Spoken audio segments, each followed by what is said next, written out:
Bonjour à toutes et à tous, bienvenue dans cette nouvelle émission du Village des Recruteurs. Et oui, le Barnum du Village des Recruteurs a repris la route. Cette année, c'est la huitième édition.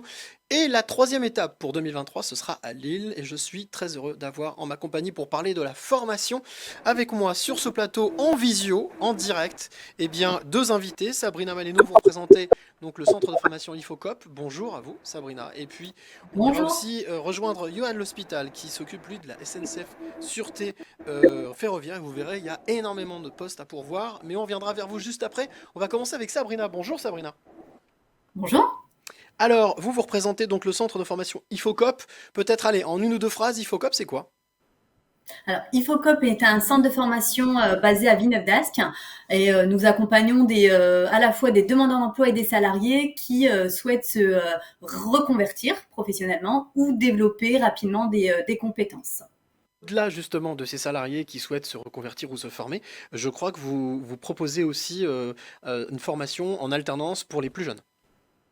Tout à fait. On est également CFA et nous proposons des formations en alternance, donc à la fois en contrat de professionnalisation et contrat d'apprentissage sur toutes les formations qu'on propose ici à IFOCOP et donc avec des profils beaucoup plus jeunes. Alors j'ai cru comprendre que le secteur tertiaire était un petit peu votre litote, votre passion. En tous les cas, vous proposiez énormément de débouchés de formation dans ce secteur. Tout à fait. Alors nous, on balaye vraiment tout ce qui est tertiaire. Donc on a des formations à la fois administratives, donc secrétaire assistante, assistante commerciale ou encore assistante de direction. Tous les métiers en fait RH, gestionnaire de paie, responsable RH ou encore assistant RH, de la comptabilité, du digital, voilà, et de la qualité également. Quelles sont selon vous les, allez, on va dire, les trois qualités principales qu'il faut pour aujourd'hui se former dans le tertiaire? Alors, je dirais, alors nous chez nous, on est vraiment sensible à l'accompagnement et à l'humain. Donc, les trois qualités que je pourrais demander aux candidats, c'est d'une la curiosité, avoir cette envie d'apprendre, être motivé aussi. Mais souvent, les candidats le sont parce que quand ils viennent se former, réapprendre un métier, il faut justement être bien motivé et être investi aussi parce que ils sont avant tout acteurs de leur projet. Alors, lors de ce village des recruteurs qui a lieu le 7 juin prochain, place François Mitterrand à Lille, parmi les 80 structures, vous ferez partie des deux centres de formation. Pourquoi rejoindre IFOCOP? Alors, le message que je pourrais donner aux futurs candidats, c'est voilà, si vous avez un projet de formation, où vous hésitez, où vous recherchez une alternance ou une entreprise, n'hésitez pas. Comme je disais tout à l'heure, nous, on est soucieux de l'accompagnement, de l'humain. On est là pour conseiller au mieux l'ensemble des candidats, demandeurs d'emploi, salariés ou des profils plus juniors. Donc, n'hésitez pas à venir nous rencontrer sur cet événement. On y sera et c'est avec plaisir qu'on pourra vous donner tous les conseils et pourquoi pas, voilà, vous intégrer dans notre beau centre lillois. Eh bien, merci beaucoup Sabrina pour votre témoignage souriant et je suis sûr que vous aurez énormément de visites comme l'année dernière certainement. On va parler maintenant de sécurité, de sûreté ferroviaire avec Johan L'Hospital. Bonjour Johan. Bonjour à vous.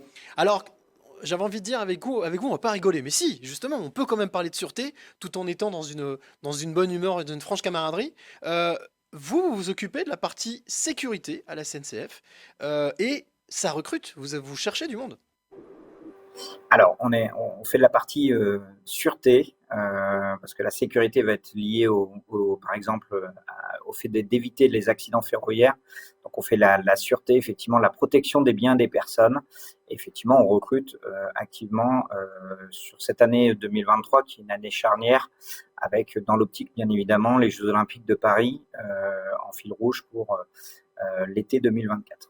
Alors justement, la question que j'ai envie de vous poser, quelles sont les principales qualités que vous recherchez chez celles et ceux que vous allez recruter? Et d'ailleurs, j'ai cru comprendre que le bassin lillois était un bassin relativement privilégié et sur lequel vous vous concentrez.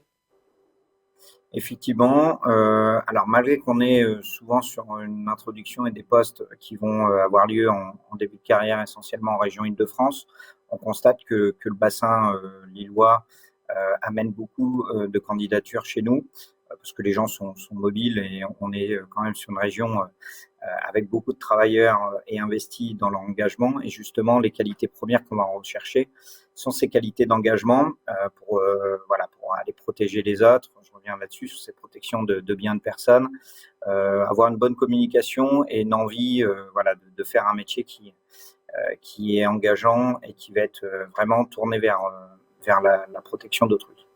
Alors, je le vois sur votre polo SNCF. On connaît tous la SNCF, on l'a au moins pris au moins une fois. Comment se fait-il qu'une société comme la vôtre, une entreprise aussi connue, ou en tout cas reconnue, participe au village des recruteurs et fait ce choix? Alors, effectivement, pour faire connaître aussi l'un des 150 métiers que propose l'entreprise SNCF.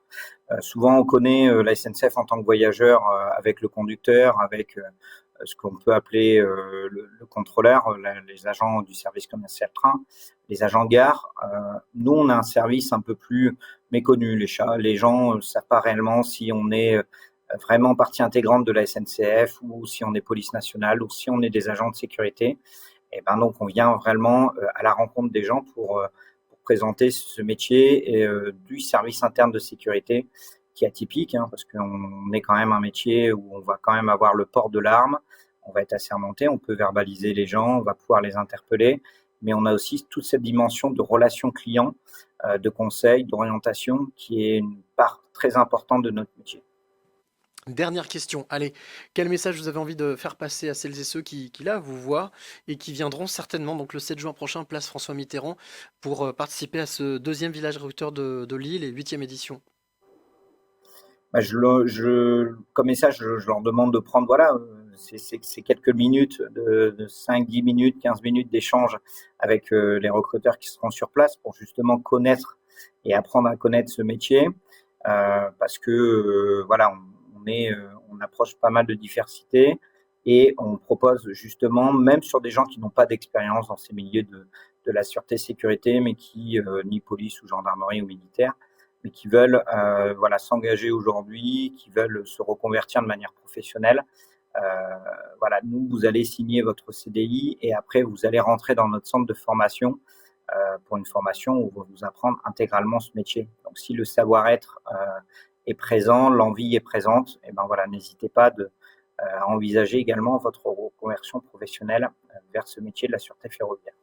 Ah bah écoutez, merci beaucoup Johan pour toutes ces informations. Merci à vous aussi Sabrina. Merci à vous deux d'avoir été avec nous pour parler de vos métiers et aussi de cette édition, cette deuxième édition du Village des recruteurs qui aura lieu le 7 juin prochain, place François Mitterrand. Il y a 1800 offres d'emploi, de formation et de stages qui sont attendues et plus de 1500 visiteurs. Alors surtout, n'hésitez pas à aller vous renseigner sur le site du Village des recruteurs et quant à nous, on se retrouve très vite pour une nouvelle émission du Village des recruteurs.